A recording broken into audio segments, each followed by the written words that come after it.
इसरो का नया कीर्तिमान C-32 क्रायोजेनिक पॉपुलेशन सिस्टम विकसित, भारत की स्पेस ताकत को नया आयाम। तिरुवनंतपुरम, भारत ने अंतरिक्ष तकनीक में एक और बड़ा कदम बढ़ाते हुए इंडियन स्पेस रिसर्च ऑर्गेनाइजेशन द्वारा विकसित C-32 क्रायोजेनिक पॉपुलेशन सिस्टम को सफलतापूर्वक टेस्ट कर लिया है। ये एक नया क्रायोजेनिक स्टेज भारत के heavy lift space missions, deep space exploration और ह्यूमन स्पेस फ्लाइट प्रोग्राम के लिए बेहद अहम साबित होगा। इसके साथ ही इसरो ने डॉकिंग और अनडॉकिंग टेक्नोलॉजी में भी ऐतिहासिक सफलता प्राप्त की है, जिससे भारत अब USA, रशिया, चाइना और स्पेसएक्स की श्रेणी में शामिल हो गया है। इस टेक्नोलॉजी की मदद से भविष्य में भारत के अंतरिक्ष यात्री अंतरिक्ष में सुरक्षित तरीके से डॉकिंग और पुनः प्रवेश कर सकेंगे। C-32 क्रायोजेनिक पॉपुलेशन सिस्टम क्या है और क्यों है खास? C-32 cryogenic population system ISRO के क्रायोजेनिक अपर स्टेज की तीसरी पीढ़ी का हिस्सा है। यह 20 टन थ्रस्ट क्रायोजेनिक इंजन पर आधारित है और इसे खास तौर पर लंबी अवधि तक काम करने के लिए डिजाइन किया गया है। इसकी खासियतें: इंडिजिनस स्वदेशी डिजाइन, पूरी तरह से भारत में विकसित किया गया, जिससे आत्मनिर्भरता को बढ़ावा मिलेगा। उन्नत नोजल प्रोटेक्शन सिस्टम, लंबे समय तक चलने वाले मिशन के लिए बेहद जरूरी। ह्यूमन स्पेस फ्लाइट और डीप स्पेस मिशन के लिए महत्वपूर्ण। गगनयान और अन्य भविष्य के मिशनों के लिए उपयोगी। भविष्य के हैवी लिफ्ट लॉन्च व्हीकल को सपोर्ट करेगा। क्रायोजेनिक पॉपुलेशन से क्या फायदा?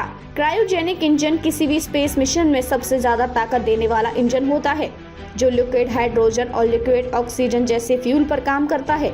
यह तकनीक पहले भारत को नहीं दी गई थी, लेकिन आज इसरो ने इसे खुद विकसित कर लिया है।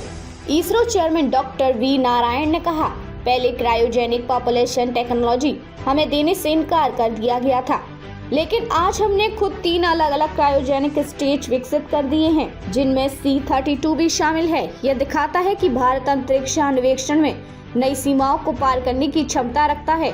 डॉकिंग और अनडॉकिंग टेक्नोलॉजी में भारत की बड़ी छलांग। इसरो ने 16 जनवरी 2025 को डॉकिंग और अनडॉकिंग तकनीक का सफलतापूर्वक प्रदर्शन किया। इस तकनीक में स्पेसक्राफ्ट को अंतरिक्ष में एक दूसरे से जोड़ना और अलग करना शामिल है। डॉकिंग क्यों जरूरी है? ह्यूमन स्पेस मिशंस के लिए अहम। एस्ट्रोनॉट को अंतरिक्ष स्टेशन से जोड़ने और वापस लाने में मदद करेगा।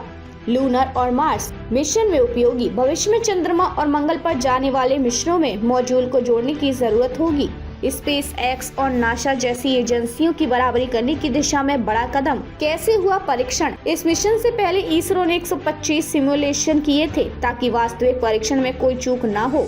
15 मार्च 9:21 पर पहली बार सफल अनडॉकिंग हुई, जिससे ये साबित हुआ कि भारत अब इस तकनीक में पूरी तरह से सक्षम हो गया है। अब यह तकनीक गगनयान, स्पेस स्टेशन डेवलपमेंट और भविष्य के अन्य मिशनों में मदद करेगी। ISRO chairman doctor V Narayan ने कहा, यह उपलब्धि भारत के गगनयान मिशन के लिए बेहद अहम है और ये साबित करता है कि भारत अंतरिक्ष क्षेत्र में एक मजबूत दावेदार बन चुका है। भारत को ग्लोबल स्पेस पावर बनाने की दिशा में बड़ा कदम। इसरो लगातार नई ऊंचाइयों को छू रहा है। प्रधानमंत्री नरेंद्र मोदी के 2047 तक भारत को विकसित राष्ट्र बनाने के विजन के तहत इसरो ने क्रायोजेनिक पॉपुलेशन सिस्टम और डॉकिंग टेक्नोलॉजी जैसे अत्याधुनिक इनोवेशन किए हैं। आगे क्या?